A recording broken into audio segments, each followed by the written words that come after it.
Hello everybody, my name is Lamama. Yes, so today I'm read a lesson.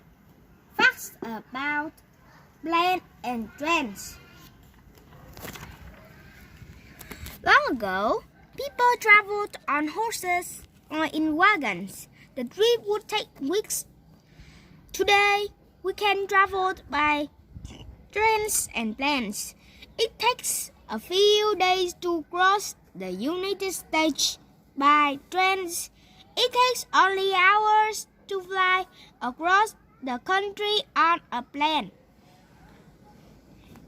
Trains and planes carry both passengers and cargo. Passengers are the people traveling each items belonging to people or businesses are called cargo. Some trains and planes carry only passengers or only cargo. Some carry both. Trains leave from stations. They travel along tracks. Planes leave from airports. They fly through the air. Some trains go all the way across country, but some are used only in cities. These local trains take people around town to their jobs, to visit other people, go other people to shop. Tracks can be above ground or underground. Underground trains are called subways. There are large planes and small planes. Some families and businesses have small planes.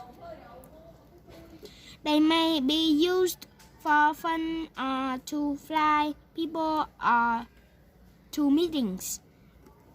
Some small planes are used to spray farm, feed or to help the crops. Large planes are usually owned by airline companies. They fly many people from place to place. Large jets carry passengers or cargo long distances. Have you ever traveled by trains or plane? Where did you go? Did you enjoy your trip? Is there a place you would like to go? Will you take a train or plane to get there?